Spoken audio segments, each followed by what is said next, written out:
पाशी क्या ढूंढ रहे हो? मैं ग्लोसा ढूंढ रहा हूँ। ग्लोसा तुझे मिला क्या? नहीं पाशी। मैं सोच रहा हूँ कि क्या ज़रूरत पड़ती है एक ही विषय में एक आदमी को बार बार वीडियोस बनाने की। ऐसा क्या है जो इन्फॉर्मेशन वो बार बार देना चाहता है? क्या यही हालात आपको हमारे देश में चल रहे न्यूज़ चैनल्स के साथ दिखाई नहीं देते कि वो एक ही बात को, एक ही झूठ को बार बार फैलाए जा रहे हैं और हम सब उसका सच मान रहे हैं, मगर जबकि ज़मीनी हालात पे उसकी सच्चाई कुछ और है। यही बात सदियों से पवित्र आत्मा और अन्य भाषा के बारे में भी होती आई है। जब से मैंने मसीहत को समझा है, मैं रिवाइवल्स को पढ़ता हुआ आया हूँ, मैं जॉन डब्ल्यू वेस्ली के कामों को पढ़ता हुआ आया हूँ, स्मिथ विगल्सवर्थ के कामों को पढ़ता आया हूँ, और सबसे बड़ी बात जो सबसे मेरे को जो अमेजिंग रिवाइवल लगता है वो लगता है अज़ूज़ा स्ट्रीट का रिवाइवल, जो कि अश्वेत व्यक्तियों के बीच में शुरू हुआ था और जो भारत में पेंटिकॉस्टल चर्च है या फुल गॉस्पल जो चर्च है उसकी नींव इसी अज़ूज़ा स्ट्रीट रिवाइवल पे रखी गई थी। और उसके बाद कई सारे और रिवाइवल हुए जिसमें ब्रॉन्जविल रिवाइवल की बात कहते हैं जो सबसे लेटेस्ट है, और उसके बाद सिस्टर कैथरीन कूलमन। और जब हम इन सब के बारे में या इन सब की गवाहियों को पढ़ते हैं, इन सब की टीचिंग्स को पढ़ते हैं, तो वहाँ पर हम एक चीज़ देख पाते हैं, पवित्र आत्मा और अन्य भाषा। और ये लोग अपने अपने तरीके से अन्य भाषा बोलने के लिए या अन्य भाषा में प्रार्थना करने के लिए हमको प्रोत्साहित करते हैं ताकि हमारा रिलेशनशिप जो हो पवित्र आत्मा के ज़रिए से परमेश्वर के साथ बने, हमारा एक एक्सपीरियंस बने। मगर उसी के साथ शैतान के कुछ एजेंट्स हैं, कुछ ऐसे लोग हैं जो इस बात को दबा देना चाहते हैं। और शुरुआत से इन लोगों ने अपने आप को बाइबल स्कॉलर करके बोला है, अपने आप को ये अपने आप को बहुत ही ज्ञानी करके दिखाते हैं और उनको लगता है कि इनको सब कुछ पता है। ट्रस्ट मी, बाइबल इतनी गहरी किताब है, आप उसको जितना पढ़ते जाएंगे, जितना उसकी गहराई में उतरेंगे, आपको समझ में आएगा कि परमेश्वर कितना बड़ा है और हम कितना छोटे हैं और हमारा ज्ञान कितना लिमिटेड है। और सही माने में बहुत सारे लोग इस पवित्र आत्मा के रिलेशनशिप को हमारे साथ होने देना नहीं चाहते, या जो शैतान के एजेंट हैं या खुद वो भटकाए गए हैं, दूसरों को भटका भी रहे हैं। तो इस कारण से उन्होंने ऐसी ऐसी चीज़ें सेमिनरी में डाली, ऐसा फॉल्स मूवमेंट उन्होंने तैयार किया, ऐसे फॉल्स वीडियोस उन्होंने सर्कुलेट किए, ऐसा फॉल्स कंटेंट उन्होंने बनाया ताकि लोग सच्चाई को समझ ना सकें। और वो आज भी हो रहा है। ग्लोसा के नाम पर लोगों को बेवकूफ़ बनाया जा रहा है। ग्लोसा का मतलब है भाषा। मैं आपसे बोलता हूँ, क्या आपके घर में कुत्ते हैं? या आपने कोई कुत्ता पाला होगा, आपके सड़क में होगा। क्या आपके घर में कोई तोता है? जब आप अपने कुत्ते को बुलाते हैं तो क्या आप भौंक के बुलाते हैं या उसका नाम लेते हैं और वो आपके पास आता है? जब आपके कुत्ते को भूख लगती है और वो कुछ अपने तरीके से रोता है, क्या आपको समझ में नहीं आता कि वो भूखा है? जब आदमी जानवर के साथ बात कर सकता है और उनके आपस में इनकी भाषाएं नहीं मिलती, इनका रेस नहीं मिलता, मगर हम जब कुत्ते को पुकारते हैं तो वो आता है, और जब कुत्ते को भूख लगती है हमें पता चलता है। ये क्रिएशन है और ये क्रिएशन के बीच में एक बॉन्ड है। सबसे पहली बात जो मैं आपको बताता हूँ कि सारी सृष्टि परमेश्वर की महिमा करती है। और महिमा कैसे करती है? अपने अपने तरीके से। जब आप भजन संहिता 148 को पढ़ते हैं, it is called as a creation song. वहाँ पर भजन के लिखने वाला स्वर्ग और पृथ्वी में जो कुछ भी चीज़ें हैं जिनके अंदर जान है, उन सबको कहता है परमेश्वर की याह की स्तुति करो। कितना भला है! सारी चीज़ें, जितने भी पशु पक्षी जानवर सागर पंछी, जो कुछ भी उसने बनाया है, वो अपने तरीके से, उनके अंदर एक भाषा है जो उसकी होने की गवाही देते हैं, उसकी महिमा करते हैं।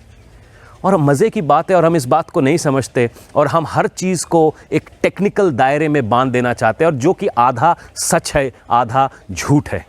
और कई बार ये आधा झूठ जब ज़ोर ज़ोर से चिल्लाया जाता है, लोग कन्फ्यूज़ हो रहे हैं, चर्च कन्फ्यूज़ हो रहा है, भारतवर्ष का चर्च कन्फ्यूज़ हो रहा है। मैं आज आपको बताना चाहता हूँ इसकी सच्चाई क्या है। सबसे पहली बात मैं आपको बता दूँ कि भाषाओं को क्रिएट करने वाला शैतान नहीं है, वो परमेश्वर है। जब हम उत्पत्ति की किताब 11 उसका 6ठी आयत से लेकर 9वीं आयत तक पढ़ते हैं तो हम वहाँ पर देखते हैं कि परमेश्वर उतरता है और लोगों की भाषाओं को अलग कर देता है। और जब लोगों की भाषाएं अलग हो जाती हैं तो वो एक दूसरे के साथ जो उनकी फेलोशिप थी, जो गलत कामों के लिए थी, वो टूट जाती है। कई बार आपने खुद देखा होगा कि आप किसी और जगह पर गए और आपको आपकी मातृभाषा बोलने वाले लोग मिल गए, तो अचानक से वहाँ पर बॉन्डिंग हो जाती है। कहीं आप दिल्ली में गए और आपको वहाँ पे कोई मराठी बोलने वाला, बंगाली बोलने वाला या मलयालम बोलने वाला मिल गया, तो उन दोनों की आपस में बड़ी तेज़ दोस्ती हो जाती है, क्योंकि ये जो चलन है इसको परमेश्वर ने बनाया है। और इसी के कारण कई बार हम भाषाओं का इस्तेमाल करते हैं एक दूसरे के साथ पहचान बनाने के लिए। मगर जब हम पेंतिकुस्त के दिन में एक्ट्स 2 में पढ़ते हैं, यही भाषाएं थीं जो परमेश्वर की गवाही दे रही थी। जो लोग जिनके ऊपर पवित्र आत्मा उतरी थी वो अन्य भाषा में प्रार्थना कर रहे थे, और जिनके ऊपर पवित्र आत्मा नहीं उतरी थी वो सामने देख के अचंभित हो रहे थे कि ये क्या हो रहा है, ये क्या हो रहा है, कैसे ये यहूदी जिसको मेरी भाषा का नहीं मालूम, कैसे ये अपनी भाषा में आराधना, मेरी भाषा में आराधना कर रहा है। सिमिलरली यही बात आप अज़ूज़ा स्ट्रीट रिवाइवल के अंदर पढ़ते हैं, यही बात आप कैथरीन कुलमन के पास पढ़ते हैं, और यही बात आप ब्रॉन्ज़विल रिवाइवल के अंदर पढ़ते हैं। जिन भाषाओं का पता ही नहीं था वो भाषा होने लग गई और लोग बात करने लग गए और लोगों को लगा देयर इज़ समथिंग सुपरनैचुरल। ये अन्य भाषा के ऊपर कवर इसलिए डाला जा रहा है ताकि you do not get in relationship with God.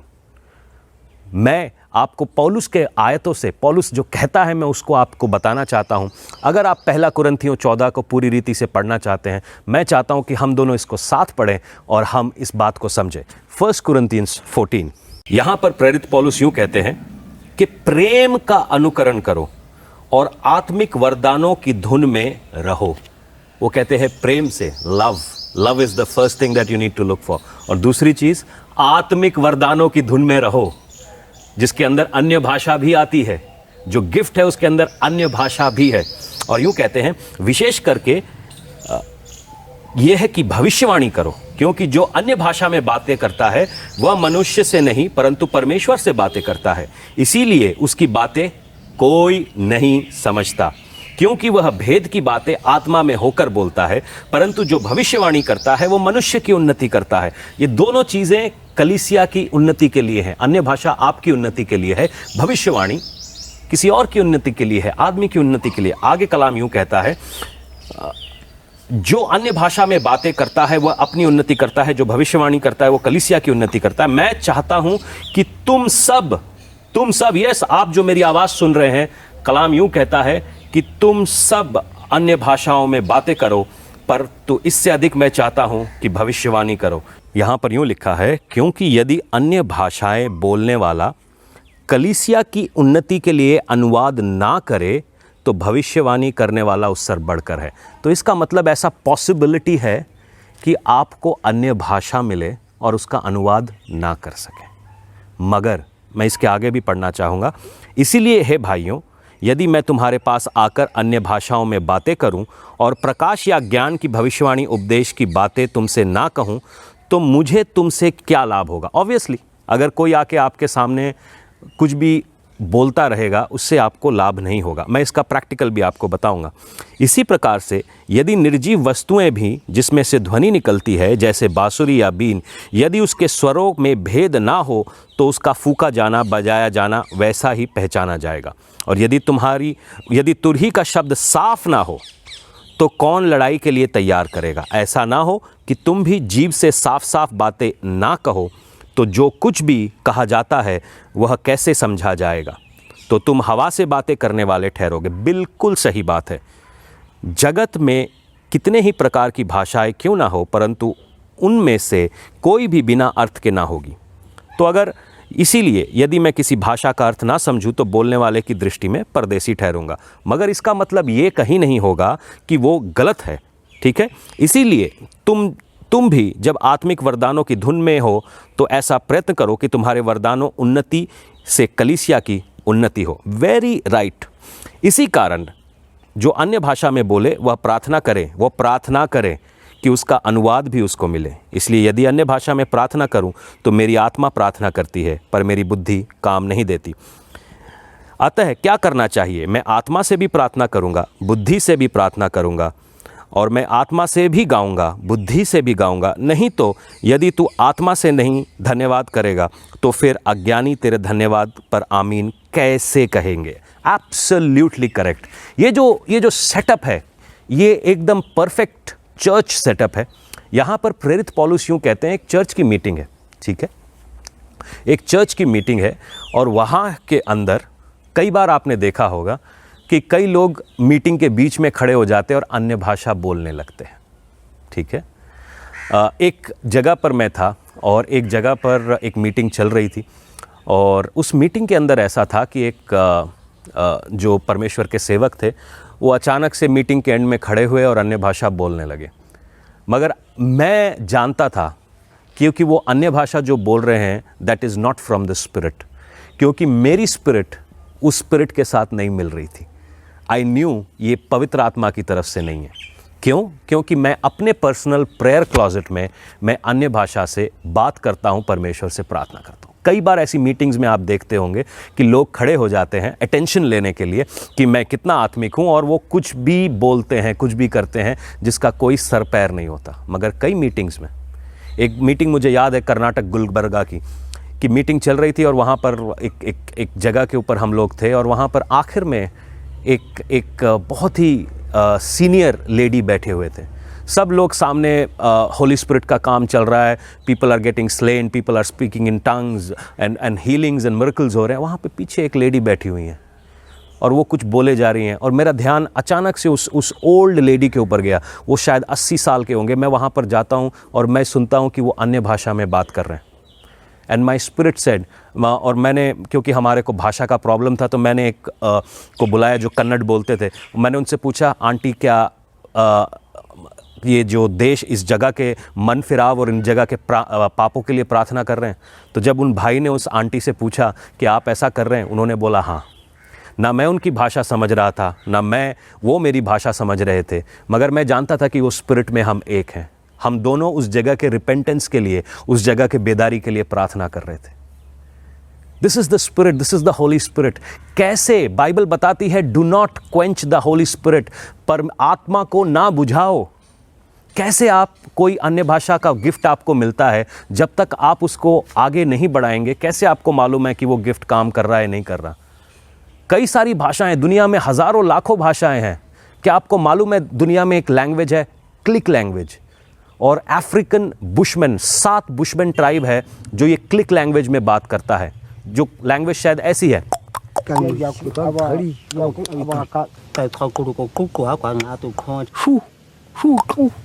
अगर कोई मीटिंग चल रही है और किसी को अन्य भाषा में आया तो हम सोचेंगे ये तो क्या डिमोनिक बात है, ये तो बहुत बड़ी डिमोनिक बात है, ये तो है ही नहीं कोई भाषा। मगर क्या हमको सारा ज्ञान है?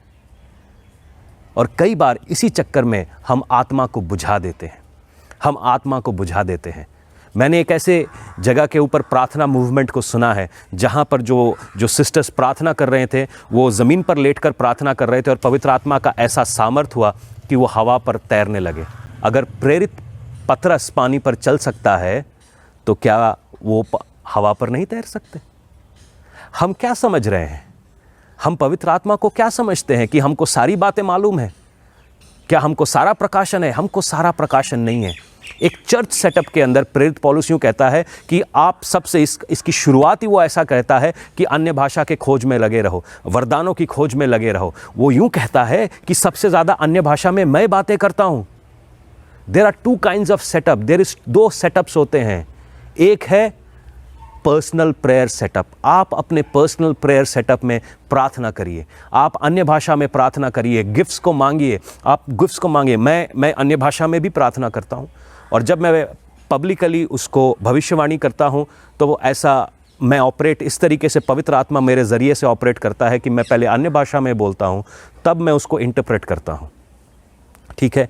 मगर कई बार ऐसा होता है कि मैं अपने प्रेयर क्लॉजेट में होता हूँ और मैं कभी ऐसी बातें बोलता हूँ जिसका मुझे शायद मतलब भी नहीं पता है।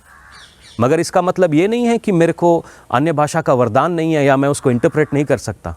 2 अलग अलग चीज़ें हैं। जब हम कॉर्पोरेट सेटअप में होते हैं या एक चर्च सेटअप में होते हैं तो वहाँ पर टाइम की कीमत होती है, लोग होते हैं, कई विश्वासी होते हैं, कोई अविश्वासी होते हैं, डिफरेंट फेथ के लोग होते हैं, डिफरेंट लेवल्स ऑफ फेथ होता है। तो हम उसको देखते हुए थोड़ा सा काम करें, उसको देखते हुए थोड़ा सा ऑपरेट करें। कहीं ऐसा ना हो कि हमारी वजह से कोई ठोकर खाए या कन्फ्यूजन में आए। इसीलिए हमारे को pastors, apostles, teachers, profits, evangelist दिए गए हैं ताकि वो हमारी अगवाही कर सकें। मगर ये एक झूठा प्रचार है एक बार कि अन्य भाषा होता ही नहीं है, अन्य भाषा के साथ हमें उसका ट्रांसलेशन भी चाहिए। It's not biblical, it's not at all biblical. जब आप अन्य भाषा बोलते हैं अपने प्रेयर क्लॉजेट में तो कई बार शायद उसका मतलब मुझे नहीं मालूम होगा, मगर मैं फिर भी बोलता रहता हूँ। परमेश्वर अपना समय आने पर उसका अनुवाद मुझे देता है। एक दर्शन मैं आपसे बताऊंगा, बहुत साल पहले का है, पूरा दर्शन तो नहीं बताऊंगा, मगर मैं उसके अंदर से एक झलकी आपको दूंगा। मैं अपने बेड के ऊपर सोया हुआ था और ये बहुत साल पहले की बात है, करीबन 8-9 साल पहले की बात है। और मैं विज़न में क्या देखता हूँ कि मैं एक जगह के ऊपर हूँ और उस समय मैं फास्टिंग एंड प्रेयर में था और मैं परमेश्वर से कुछ बातें मांग रहा था। मैं अचानक से जैसे भंवरे की आवाज़ आती है, उसके भंवरे की आवाज़ आती है, वो आवाज़ सुनता हूँ और मैं उस जगह के ऊपर फॉलो करता हूँ। मैं क्या देखता हूँ, there are so many tribes, so many nations, so many angels, cherubims, इतने सारी जगह लोग वहाँ पे एक जगह के ऊपर इकट्ठा है और एक महिमामय सिंहासन है, महिमामय सिंहासन है जो अपने राजा का इंतज़ार कर रहा है और वो सब उसके लिए प्रार्थना कर रहे हैं कि उस सिंहासन के ऊपर बैठे। और परमेश्वर का आत्मा ने मुझे बताया कि ये यीशु मसीह के लिए प्रार्थनाएं चल रही हैं, संत और जितनी भी क्रिएशन है यीशु मसीह के प्रकट होने के लिए प्रार्थना कर रही है। इज़न्ट दैट अमेजिंग कि मैं एक भंवरे जैसी आवाज़ को सुनता हूँ और मैं वहाँ पर क्या देखता हूँ, अलग अलग ट्राइब्स, अलग अलग नेशंस हैं। और ये एक दर्शन है, ये आने वाले समय में कभी भी पूरा हो सकता है। मैं विश्वास कर रहा हूँ कि मेरे आँखों में मैं ये देख के जाऊँ तो मज़ा आ जाए कि हर ट्राइब, हर नेशन प्रभु यीशु के लिए आराधना कर रहे हैं। मगर उसके लिए ज़रूरी है कि आपका एक्सपीरियंस पवित्र आत्मा के साथ हो। मैं आप सब से बस यही गुजारिश करता हूँ, वचन को पढ़िए, वचन को समझिए। उद्धार का ज्ञान आपको आगे नहीं ले जा सकता। ग्लोसा तो नहीं पता, चोसा पता है। ये चोसा ठंडा करके खाने में बड़ा मज़ा आता है। ग्लोसा मिले ना मिले, मार्केट में चोसा ज़रूर मिलता है, बड़ा अच्छा होता है। इसको धोकर ठंडा कर खाइए। दिल, दिमाग, तन बदन को ये ठंडा कर देता है। अरे अभी तक आप गए नहीं? चोसा खाइए साहब, मज़े लीजिए। जय मसीह की।